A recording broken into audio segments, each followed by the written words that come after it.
Il est 8h30. Bretagne 5, l'invité de la matinale, avec la boulangerie-pâtisserie d'Élise des Anges à Pommerais. Et ce matin, nous sommes en direct en studio avec Tristan Lozac. Il est une figure des Gilets jaunes dans les Côtes-d'Armor. Il est déjà venu au micro de la matinale pendant cette lutte des Gilets jaunes et il nous a fait l'amitié d'être avec nous ce matin en studio, en direct. Je l'en remercie. Bonjour. Bonjour. Alors Tristan Lozac, il y a 2 ans, vous veniez à ce micro. On était en pleine crise des Gilets jaunes, avec des revendications. 2 ans après, que devient le mouvement des Gilets jaunes ? Eh ben, le mouvement des Gilets jaunes, il a un peu souffert par la crise du Covid, parce que c'est vrai que la crise du Covid a remplacé un petit peu dans l'actualité tout ce qui était mouvement social. Et là, aujourd'hui, on est en train de faire en sorte de le relancer, parce que rien n'a changé maintenant. Il y a toujours des personnes qui vivent dehors, même plus aujourd'hui. Il y a encore des entreprises qui vont fermer. On ne vit toujours pas de notre salaire à la fin du mois. Donc, parce que ces revendications sont toujours d'actualité, alors nous comptons relancer ce mouvement. Alors Tristan Lozac, vous étiez venu au micro nous dire aussi un peu votre lassitude, vous aviez un peu jeté l'éponge. Qu'est-ce qui fait qu'aujourd'hui la motivation revient ? J'ai suivi de près, c'est vrai que j'ai pris beaucoup de recul sur le mouvement depuis la dernière fois que je suis venu ici, et j'ai suivi de près quand même ce qu'il se passait, et je pense que, enfin, j'ai été à Paris là le 1er mai, et il y avait une manifestation de Gilets jaunes le matin, et j'ai vu le nombre, et là je me suis dit, ça, il y a quelque chose se passe à nouveau. Il faut recommencer, quoi. Il faut reprendre. Et voilà, c'est un combat qui est légitime et j'ai pas envie de finir sur un combat qui n'a pas été accompli. Voilà, vous avez le sentiment que vous êtes resté un peu sur votre faim. Exactement. Je suis parti, voilà, sans rien avoir gagné finalement pour personne. Et je pense que c'est important de rester et nous dire plus tard à l'avenir que voilà, on a souffert dans le combat, mais on a gagné et donc on reprend. Alors donc il y a une remobilisation des troupes, si vous me permettez le terme. Est-ce que la mobilisation s'est faite un petit peu comme ça se passe souvent chez les Gilets jaunes, comme ça, un petit peu par les réseaux sociaux? Ou est-ce qu'il y a eu un petit peu plus d'ordre? Est-ce qu'il y a eu quelques leaders qui ont dit voilà, il faut qu'on relance le mouvement? Le principal moteur du mouvement des Gilets jaunes, de toute façon, c'est les réseaux. Voilà, on fonctionne que par les réseaux, ce qui fait d'ailleurs qu'on est très suivi par les forces de l'ordre et tout ça, forcément. Et oui, il y a des têtes un peu plus connues qui en faisant des vidéos, nous ont clairement donné des mots d'ordre. Il faut reprendre la mobilisation tout en restant sur les revendications du départ et pas se perdre. Par exemple, je mets entre parenthèses le Covid, les vaccins, etc. Ça, c'est pas nos revendications. Nos revendications, voilà, c'est de la justice sociale, fiscale et plus de démocratie. Donc, en revenant sur ça, on va pouvoir remobiliser les troupes et que tout le monde, voilà, se reconnaisse dans ces revendications. Alors justement, ces revendications, vous le dites, elles sont précises, elles sont sociales.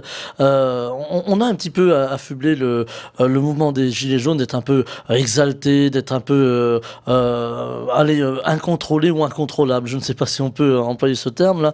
Est-ce que ça a été dur justement, ou est-ce que c'est dur aujourd'hui de remobiliser et de faire repasser l'idée que finalement le mouvement est social ? Alors ça a été dur de remobiliser, enfin c'est dur de remobiliser dans le mouvement des Gilets jaunes après tout ce qu'on a pu subir aussi de la part des grands médias, de la part des politiques, comme quoi nous étions des personnes qui voulaient que la chute d'un système, qui voulaient une révolution, où nous étions racistes, enfin plein d'insultes comme ça. Donc forcément il y a des gens qui étaient Gilets jaunes qui ils se sont sentis attaqués personnellement, donc ils se sont retirés. Donc aujourd'hui le but c'est de leur dire non, le gilet jaune que vous aviez sur vous, il était légitime. Il y a une phrase que j'aime bien dire assez souvent, c'est être gilet jaune, ce n'est pas être violent, ce n'est pas être violenté, c'est juste revendiquer un droit de vivre, un droit de vivre de notre salaire. Et ça, je comprends pas que des gens ne soient pas d'accord avec ça. Voilà. Alors il y a eu aussi toutes ces violences, alors de part et d'autre, aussi bien de quelques personnes qui se revendiquaient des Gilets jaunes que de la police qui a fermement réprimé le mouvement des Gilets jaunes. Est-ce que vous ne craignez pas aujourd'hui que là encore on arrive à un affrontement brutal? Alors, je suis un peu mitigé parce que aujourd'hui il y a plusieurs affaires qui sont en train de tomber par rapport au mouvement des Gilets jaunes. Par exemple, nous avons plusieurs policiers qui commencent à être condamnés sur des violences sur des gilets jaunes. Là, récemment, en date, c'était donc les violences au niveau du Burger King à Paris. Là, il y a 3 policiers qui ont été mis en examen. Et puis au début, quand les violences ont commencé de part et d'autre, on avait dit aux policiers, mais un jour, vous allez devoir payer tout ça. C'est sûr. Et puis donc on nous disait que non et tout. Et voilà, aujourd'hui ça paye. Donc est-ce qu'ils vont reproduire la même chose au risque un peu plus tard d'être devant la justice, ou alors ils vont essayer de comprendre. Je pense qu'il y a beaucoup de policiers qui comprennent notre mouvement. Il y a beaucoup de policiers qui comprennent notre mouvement. Le problème, c'est les donneurs d'ordre. Voilà. Et comme dans tout travail, quand on respecte pas un ordre, on risque d'être licencié. Et dans ces personnes qui travaillent, ils ont aussi des familles à nourrir. Alors, le gouvernement aujourd'hui, c'est toujours le gouvernement que vous avez combattu, le gouvernement d'Emmanuel Macron. Est-ce qu'il y a eu des passerelles, des dialogues possibles, ou est-ce qu'on en est resté à la fin du mouvement, soit un statu quo? C'est un dialogue de sourds. Entre le mouvement des Gilets jaunes et le gouvernement, c'est un dialogue de sourds. Monsieur Macron avait promis, donc au dernier salon de l'agriculture, des Gilets jaunes qui l'avaient interpellé, à les recevoir. Il n'y a eu jamais de rendez-vous, il les a jamais reçus. Donc non, monsieur Macron et son gouvernement ne veulent pas entendre parler des Gilets jaunes. D'ailleurs, c'est pour ça qu'il essaie de nous faire passer pour les plus grands méchants et les plus grands révolutionnaires de France. Non, il ne veut pas en entendre parler. Donc c'est important aujourd'hui de lui montrer qu'on est là en restant dans la rue, et jusqu'à, s'il faut, aux prochaines élections.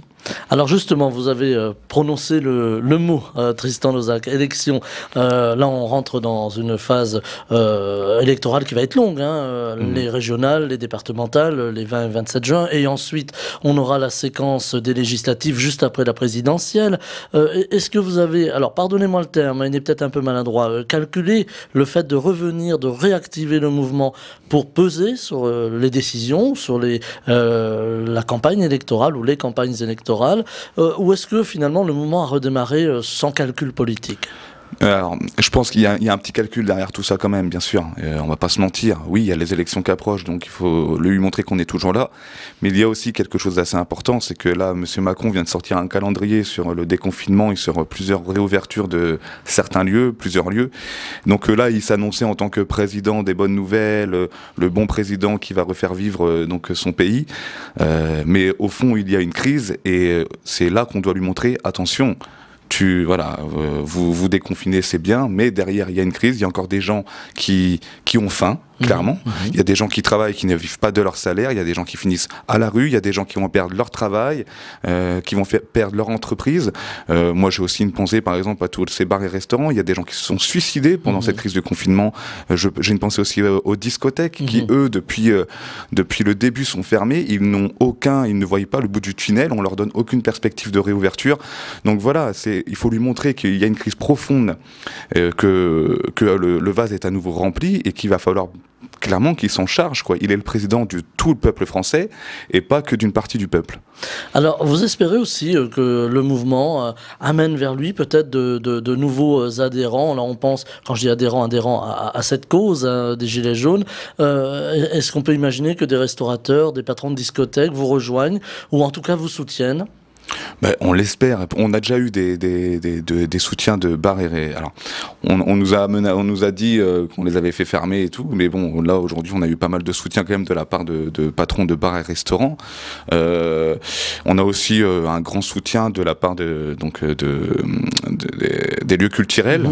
Voilà. Donc, je pense que c'est important aussi qu'il y ait une sorte de convergence, bien entendu, parce que le mouvement des Gilets jaunes, c'est pas un mouvement qui est dans sa bulle, qui manifeste tout seul de son côté. Non, c'est toute personne qui veut rejoindre le mouvement ou qui soutient le mouvement, bien entendu, on le prend.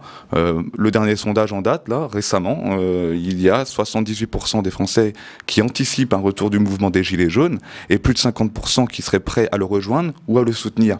Donc, plus de 2 ans après le début du mouvement des Gilets jaunes, avoir un tel soutien de la part de l'opinion encore, je crois que c'est du jamais vu dans tout mouvement social. Il y a un côté populaire je dis bien populaire, de ce mouvement. Une fois que les gens ont compris que le mouvement des Gilets jaunes demande juste à vivre dignement de leur salaire et à avoir plus de démocratie, on peut ne que être d'accord avec ça. Voilà, à partir du moment où les gens ont compris que nous ne sommes pas des méchants racistes, extrême gauche, extrême droite, tout ce que vous voulez, on peut que être d'accord avec nos revendications. Il y a eu beaucoup de vidéos qui ont circulé sur les réseaux, on en parlait en commençant, Tristan Lozac, de ces réseaux qui vous sont précieux, qui vous sont importants pour pouvoir communiquer entre vous. On a vu aussi ces vidéos parfois de gilets jaunes qui commettaient des exactions, qui tenaient des propos, permettez-moi le terme, mais pour certains un peu délirants. Est-ce que là aussi vous essayez de faire un peu de ménage dans vos rangs ? C'est des cas isolés. Comme dans tout mouvement, malheureusement, il y aura toujours des cas isolés. Moi, je suis contre toute forme de violence verbale, raciste, homophobe, antisémite, tout ce qu'on a pu nous insulter. Hein. Voilà, je reprends les propos qu'on a eus. Ces personnes-là n'ont rien à faire dans le mouvement des Gilets jaunes, clairement. Voilà. À partir du moment où on a des idées noires, extrémistes ou quoi que ce soit, non, ils se sont trompés de mouvement. Et voilà. Tristan Lozac, on parlait tout à l'heure d'une forme de convergence des luttes. On voit aussi les jeunes dans la précarité. Beaucoup parlent des gilets jaunes, des étudiants parfois qui n'ont pas mangé, qu'on voit sur les images à la télévision, sur les réseaux, qui font la queue pour pouvoir bénéficier d'aide alimentaire. Vous les appelez à vous rejoindre, ces jeunes-là, qui sont un petit peu les forces vives de demain? Encore une fois, tous ceux qui aujourd'hui en ont ras-le-bol de ce système, qui se sentent délaissés par cette société, toutes ces personnes qu'on n'aide pas et qu'on laisse sur le côté, oui, on les appelle à nous rejoindre. C'est le nombre qui fera la force, et on doit continuer à mettre cette pression. Le mouvement des Gilets jaunes, il reçoit tout le monde, il appartient à tout le monde. Le mouvement des Gilets jaunes appartient à la France, voilà, au peuple. Alors, on parlait des élections tout à l'heure. Je vais vous taquiner un petit peu, Tristan Lozac. Vous n'avez pas pensé, vous, à titre personnel, de dire, tenez, moi, je m'engage dans la politique, je revendique finalement, et je me présente? Il y a des gens qui sont plus performants pour ça. Moi, perso, on m'a demandé si je voulais faire partie d'une liste, là, récemment d'ailleurs.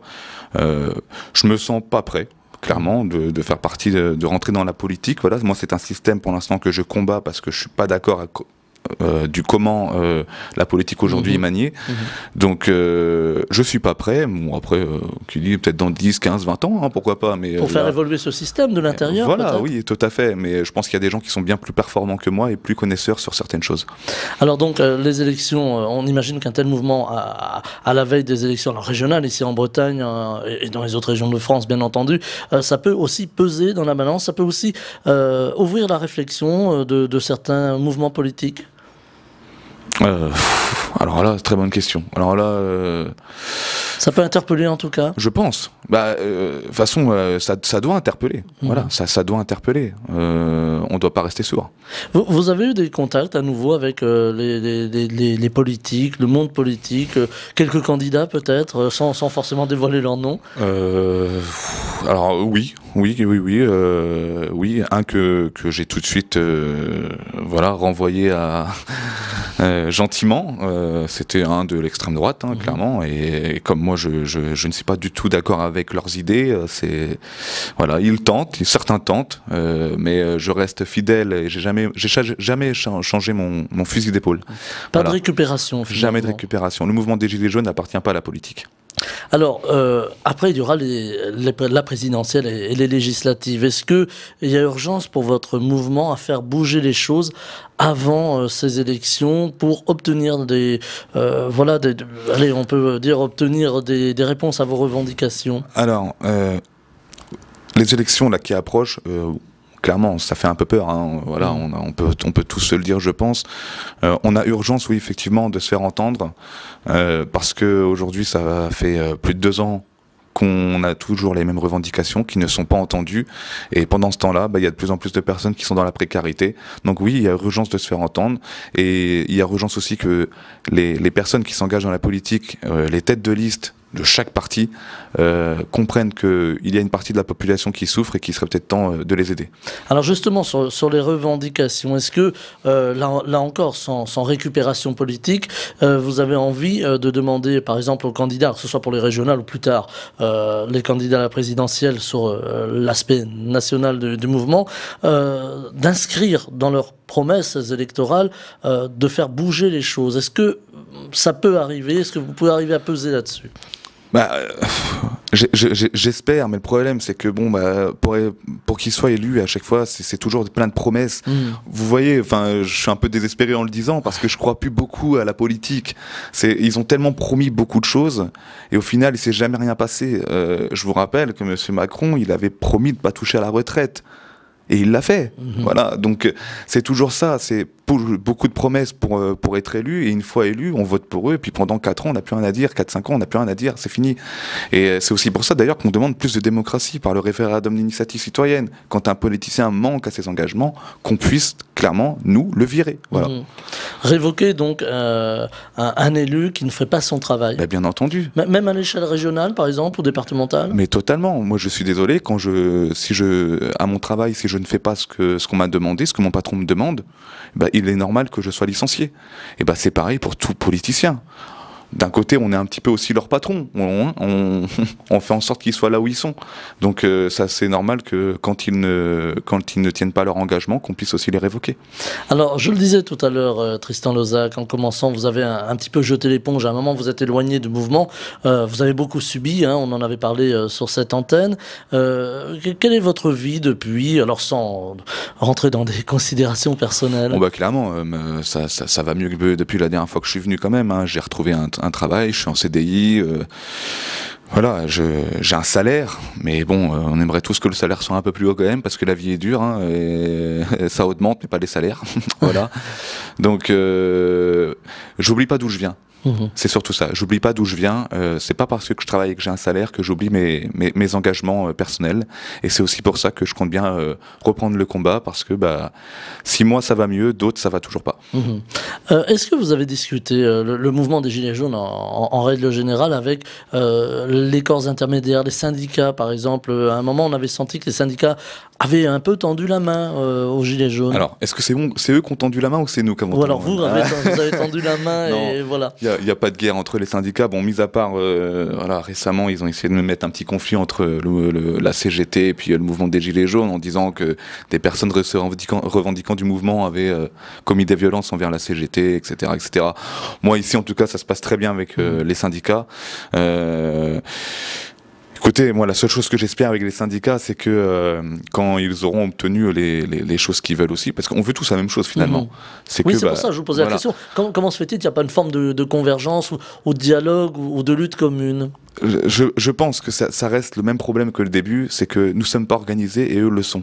Voilà, nous sommes un mouvement sporadique qui peut descendre dans la rue... voilà, dans 1 heure par exemple, et eux, voilà, c'est des organisations et tout, donc je pense que c'est ça qui fait la différence. Mais bon, quand il y a des appels des syndicats, on les rejoint, et quand il y a des appels des Gilets jaunes, on a le plaisir aussi de les recevoir dans nos manifestations.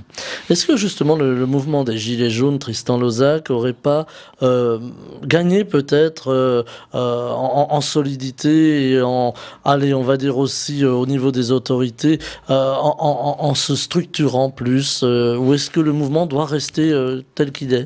Alors, on avait essayé de se structurer, la région Bretagne était structurée à un moment.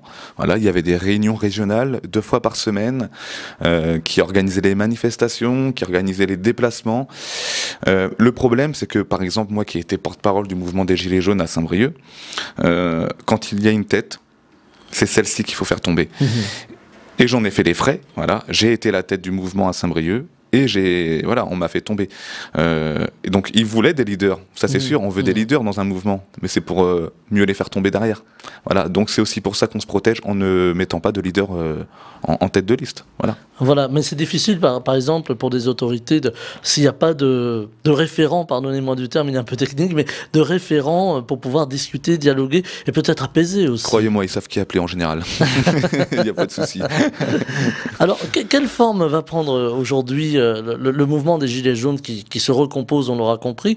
Quelle forme va-t-il prendre? Est-ce qu'on va assister à ces grandes manifestations qu'on a pu voir, ou est-ce que la forme va être différente? Alors, la forme ne sera pas si différente que ça.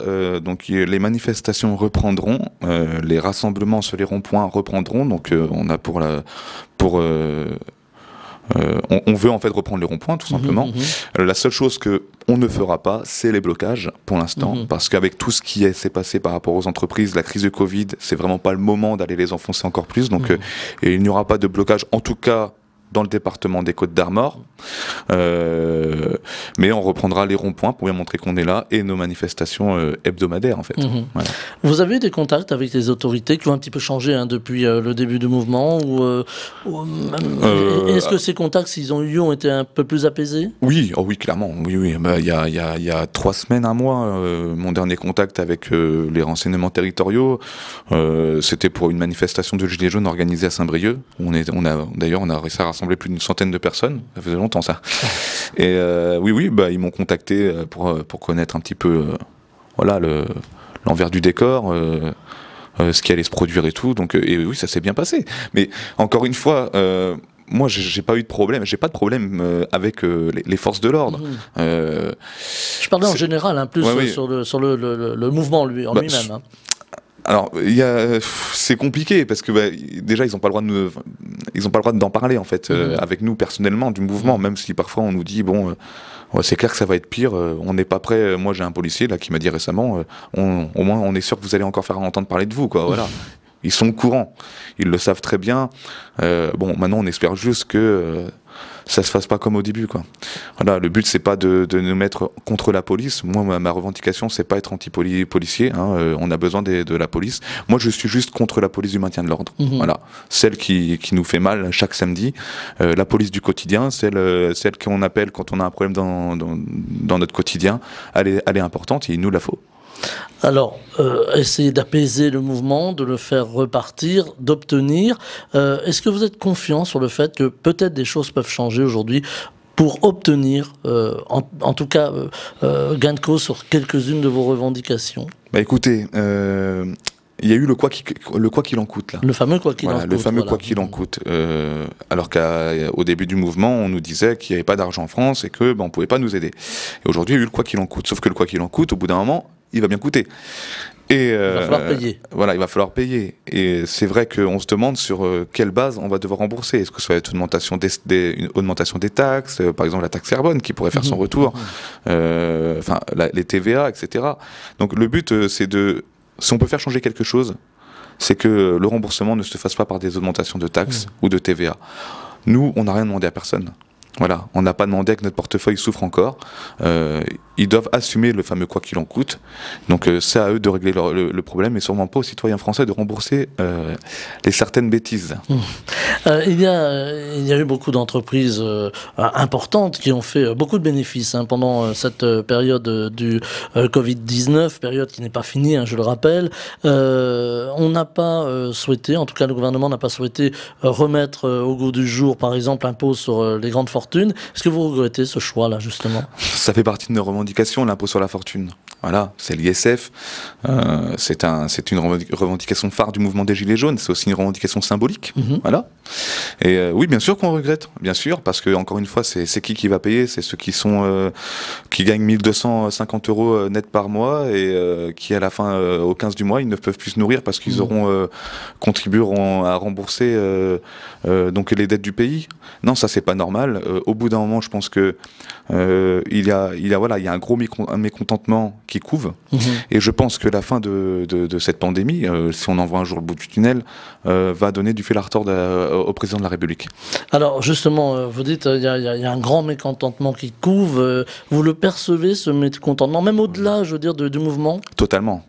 J'ai des personnes qui sont... Clairement, je connais des gens avec qui je suis ami, qui sont anti-gilets jaunes, voilà, clairement, mais qui sont prêts à descendre dans la rue. Sans porter de gilets jaunes forcément, mais ils sont prêts à descendre dans la rue. Donc oui, c'est beaucoup plus large. Et je pense que c'est plus large que ce qu'on ne pense.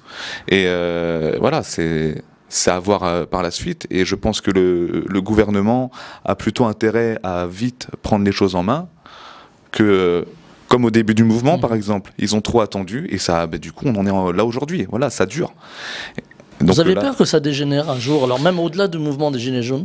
Écoutez, moi, je suis pour les manifestations sans violence à la base. Voilà, moi, je suis quelqu'un de non violent perso, mais ouais, il y a une peur quand même qui fait que les manifestations deviennent très violentes et qu'on est à la limite, je pense, d'une révolution totalement. Voilà, je dis le mot, une révolution. Et si ça arrive, ça sera trop tard. On a ces revendications, cette allez, cocotte minute, on pourrait le dire comme ça. Est-ce que vous comprenez le fait qu'on n'apaise pas au niveau du gouvernement au moins ce mécontentement social? Est-ce que je comprends qu'on n'apaise pas? Oui, pourquoi non, on je comprends n'apaise pas? Bah non, il faut qu'ils apaisent, justement. Oui, justement, mais pourquoi est-ce que vous comprenez que, voilà, pourquoi ils n'apaisent pas? Pourquoi il n'y a pas de dialogue possible? Non, j'arrive pas. Monsieur Macron, le problème, c'est que je le comprends pas, en fait. J'ai l'impression qu'il est très sûr de lui, que tout va bien autour de lui, et qu'il ne voit pas la France d'en bas.